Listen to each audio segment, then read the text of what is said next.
नमस्कार मंडळी, मी पंढरनाथ ठोंबरे. तुम्हाला विनंती करतो आपलं चॅनल सबस्क्राईब करा आणि हा व्हिडिओ पूर्ण पाहून त्यावर कॉमेंट्सही नक्की करा आणि आवडल्यास शेअरही करा. बीड जिल्ह्यातील मस्साजोगचे सरपंच संतोष देशमुख यांच्या हत्येनंतर महाराष्ट्रामध्ये एक असुरक्षिततेचं वातावरण निर्माण झालंय काय, असा एक प्रश्न पडलाय. संतोष देशमुख यांच्या हत्येकांडातील प्रमुख आरोपी पकडून त्यांच्यावर मोक्का लावला गेला. यातील एक आरोपी वाल्मिक कराड याच्यावरही काल परवा मोक्का कायद्याअंतर्गत कारवाई करण्यात आली. त्याच्यावर कारवाई करण्यासाठी संतोष देशमुख यांच्या हत्येनंतर महाराष्ट्रात सर्वत्र मोर्चे निघाले. त्यानंतर वाल्मिक कराडवर ही कारवाई केली गेली, हे या प्रकरणामध्ये विशेष आहे.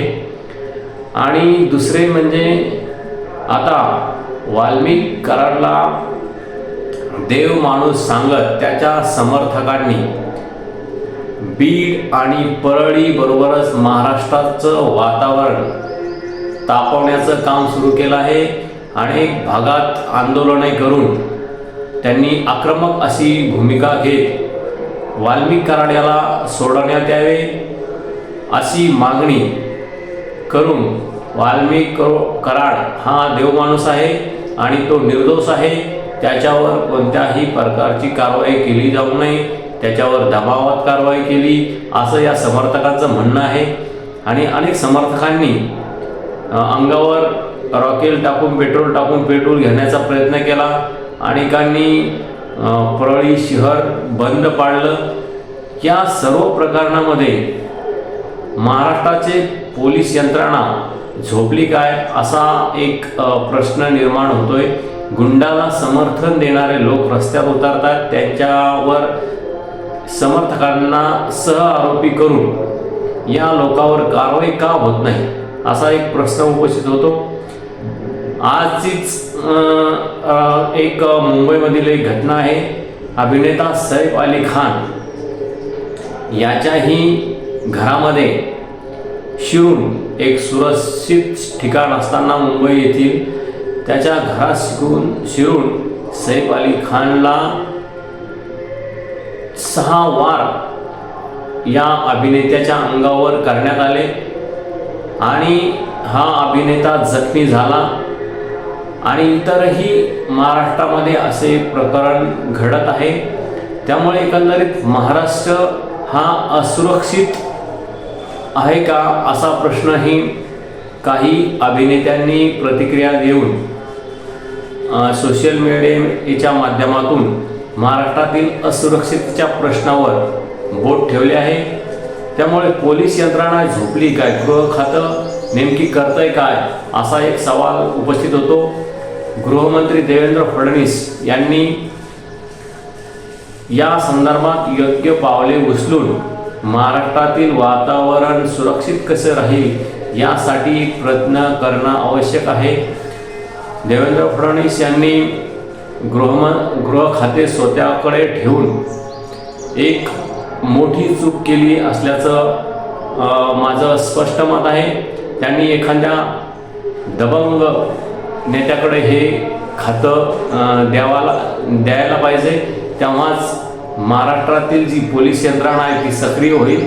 अन्यथा पोलीस यंत्रणा सध्या झोपेत आहे असं तरी एकंदरीत दिसतं. कारण संतोष देशमुख यांच्या प्रकरणातील आरोपी पकडण्यासाठी यांना 1 महिन्याचा कालावधी लागला आणि त्यातील काही आरोपी हे प्लॅनिंगना शरण आले. हे या प्रकरणातील एक महत्त्वाची बाब आहे. आणि हे असं महाराष्ट्रामध्ये असुरक्षित वातावरण असताना सरकारची भूमिका यामध्ये स्पष्ट होत नसल्याचं दिसतं. आणि गृह मंत्रालय नेमकी काय करतंय, पोलीस यंत्रणा काय करते, असा प्रश्न या ठिकाणी उपस्थित होतो. आता कराडच्या समर्थकांनीही वाल्मिक कराड हा देव माणूस आहे आणि त्याला सोडल्याशिवाय आम्ही आंदोलनातून माघार घेणार नाही अशी भूमिका घेतलेली आहे. त्यामुळे गृह खात्याने, पोलीस यंत्रणेने वाल्मिक कराड यांच्या समर्थकांना योग्य तो कायद्याचा बडगा दाखवून या समर्थकांना अटक केली पाहिजे, त्यांच्यावर कारवाई केली पाहिजे, गुन्हे दाखल केले पाहिजे. तेव्हाच महाराष्ट्राचं वातावरण शांत होईल. नाहीतर दोन समाजामध्ये हे भांडण लावण्याचं काम, परळी पॅटर्न संपूर्ण महाराष्ट्रात पसरेल आणि महाराष्ट्र हा असुरक्षित होईल असं एकंदरीत मत जाणकारांकडून व्यक्त केलं जात आहे. पोलीस यंत्रणा याबाबत कार्यक्षम कधी होईल आणि हे जे संतोष देशमुख यांच्या हत्येनंतर महाराष्ट्राचं प्रकरण तापलेलं आहे, महाराष्ट्राचं वातावरण तापलेलं आहे, ते कधी शांत होईल याची प्रतीक्षा आता महाराष्ट्राला लागलेली आहे. आणि गृहमंत्री म्हणून देवेंद्र फडणवीस काय ॲक्शन घेतात याकडे ही संपूर्ण महाराष्ट्राचे लक्ष आहे.